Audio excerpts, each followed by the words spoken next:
Welcome to the Nonprofit Voice, which is brought to you by Nonprofit Pro, the go-to resource for nonprofit management and strategy.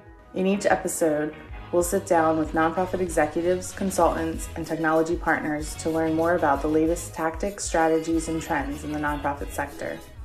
As always, you can download all Nonprofit Voice episodes on Apple, Google, and Spotify. To be the first to know of new episode releases, follow us on social media and subscribe to our e-newsletter. All right, welcome back, everyone. Mark Becker here, founding partner of Cathexis Partners, back with you once again.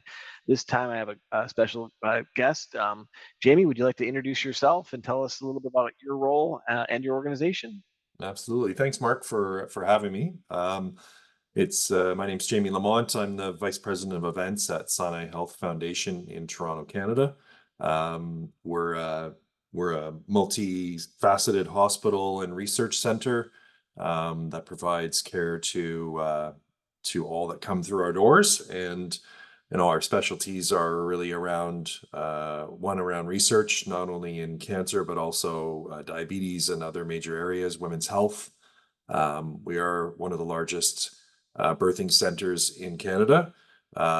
We also have a very specialized neonatal intensive care unit and a number of other specialty care areas that really kind of make Sinai Health a pretty unique property. And yeah, so your role is Vice President of Events, right? That's a lot. Tell us a little bit about the kind of events you're running these days. Yeah, absolutely.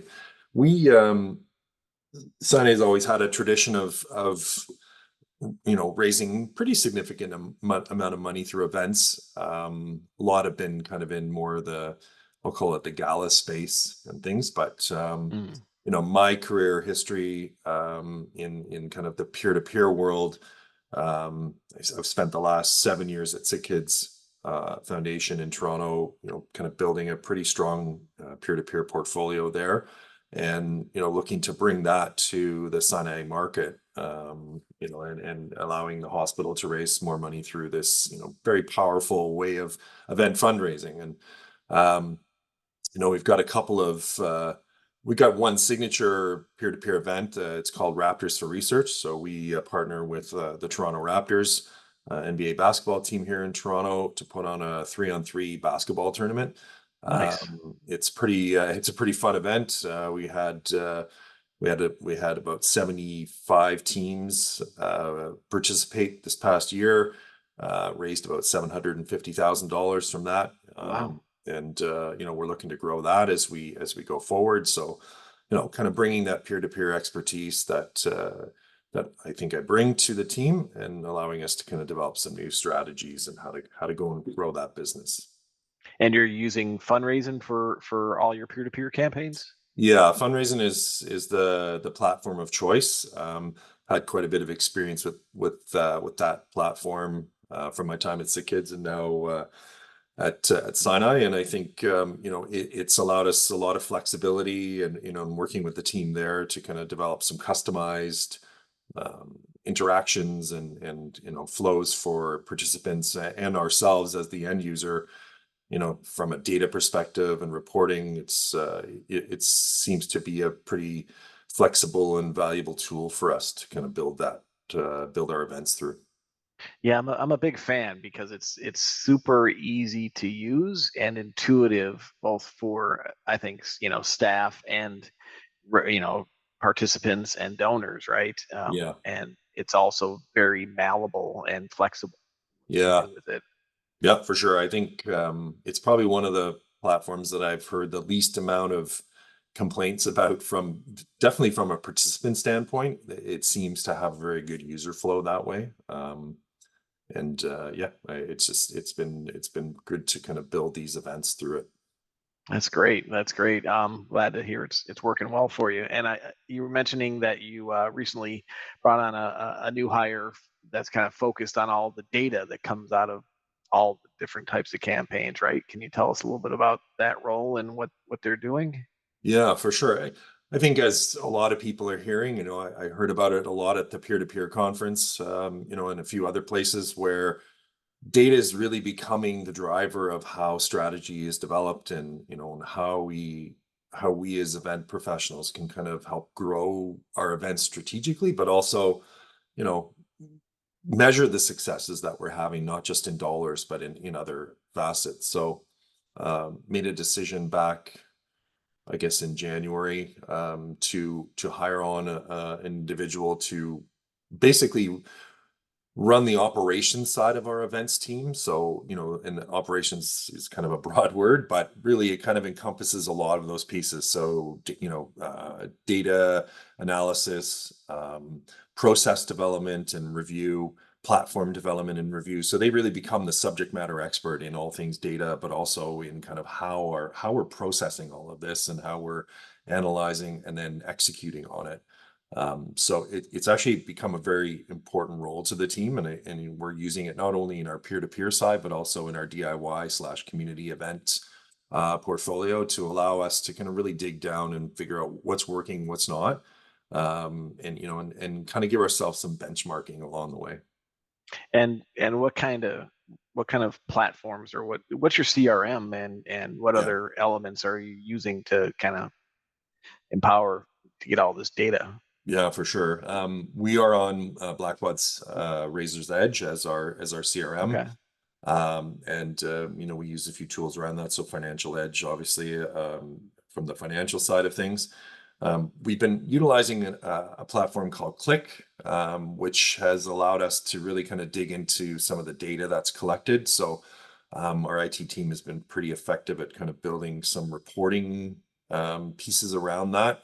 And allowing us as an events team to kind of really develop some customized reports so that we can see what's going on. We can see kind of trends and not only from the financial side, but also through interactions and the standard marketing speak, the clicks and other things like that. Hmm. So yeah, it's become a pretty interesting tool for us, and we're with this operations person, we're really looking to kind of harness the power of that platform to help us kind of really see and predict what we can do next. Okay. And is Click kind of like a Power BI alternative, or where does it kind of fit into the Yeah, whole yeah, scheme? like it'll take data from a number of different sources and integrate it in. And that platform is kind of really developed. I think a lot of like Fortune 500 companies use it for data analytics and things. So, from an event standpoint, it's probably got a lot of power in that tool that we're probably not even harnessing. But, I think we're trying to figure out running it like a business is kind of how I've always gone through it and thought about I like it. how to build the business. So, I think it just gives us a bit of an insight, and we're just kind of touching on those tools and the power right now. So hopefully in the next 6 months we'll have a better integration in that and really kind of harness what we're learning from there. Yeah, that's great. That's great. I think more nonprofits should run their organizations like for profits, right? Yeah. And that with that mentality, especially when it comes to technology, you have to have that R&D budget, right? You have to Yeah. be willing to try different things. So that's great to hear. How are you getting data from fundraising into Razor's Edge then? Is that like using an Omatic or something like that? Yeah, there's definitely Omatic is definitely one of the platforms. We also just do some kind of raw uh, my words are leaving me today, but some raw integration. So whether it's just a raw data dump in, but we're Gotcha.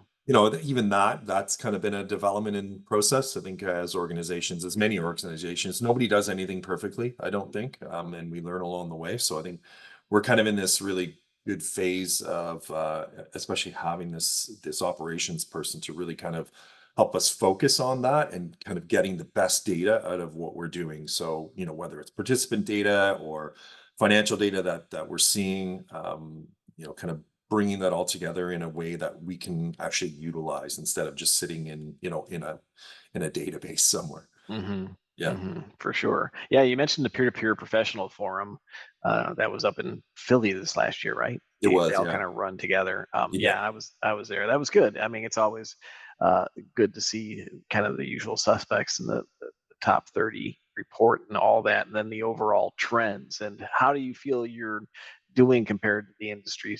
trends when it comes to peer-to-peer fundraising. I think they were saying like previous years, last year after the pandemic, it was kind of registration was down, but fundraising was up. And I think this year was more of a little bit flatter in both, I think.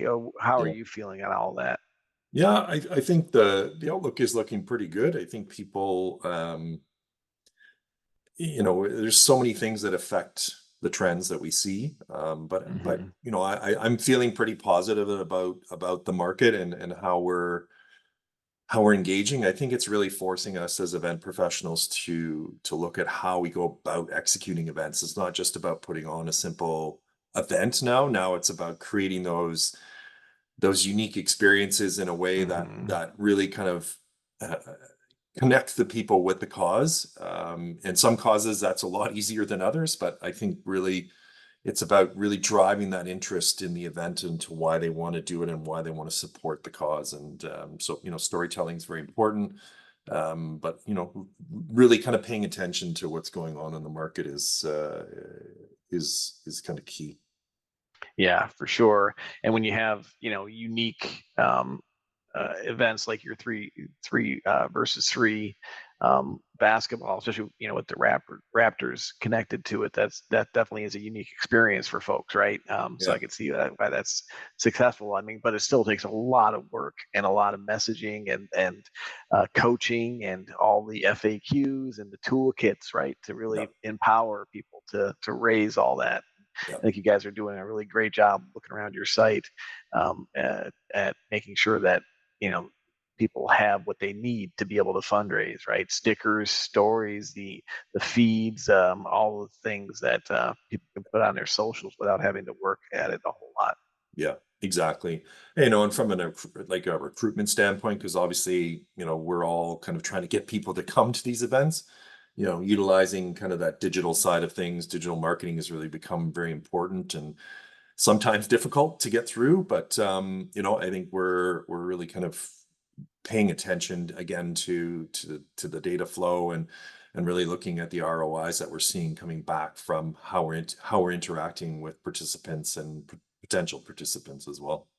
And how are you communicating? What kind of platform or platforms are you using for email and social posts? Yeah.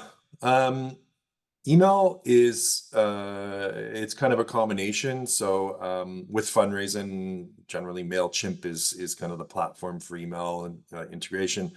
What the main platform that the foundation uses at Sinai Health is Luminate, which Hmm. again like an overall foundation platform seems to work okay. I think from an event marketing standpoint, and we're trying to kind of push the limits a little bit.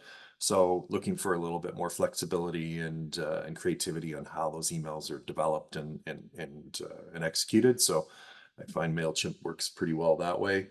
Um, and I think we're from a digital marketing standpoint, obviously, we do some pretty good market analysis with our agency partner to kind of figure out what are the best platforms to be kind of on, and Facebook and uh, Hmm. and Twitter or X, I guess it's called now, really seem to be the ones that people are still engaging with, especially when it comes to peer to peer.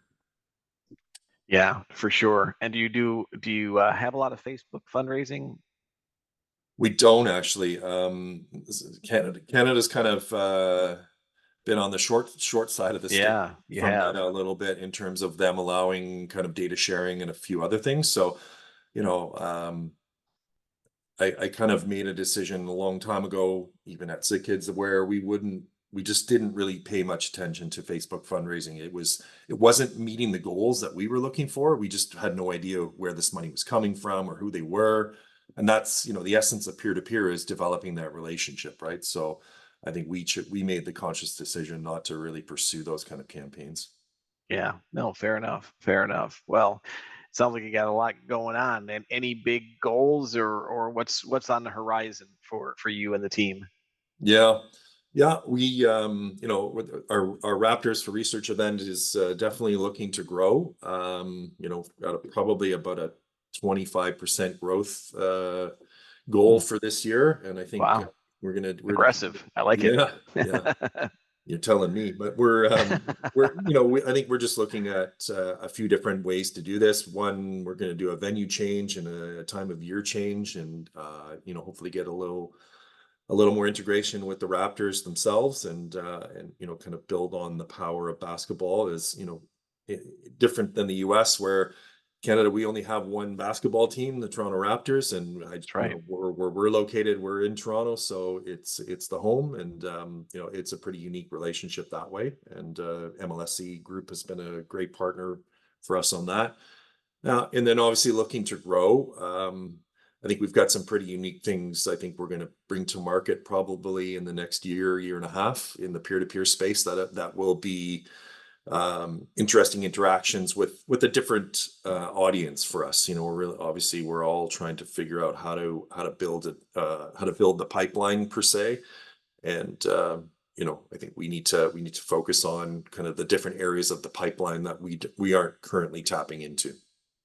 Yeah, for sure. Well, that's a huge goal, 25% increase. Good luck with that. Yeah. I have no doubt you can do it. But yeah, that's great. Well, thanks so much for joining us today. Really appreciate your insights and what you're up to. And thank you everybody for listening in. Have a great day. Thanks, Mark.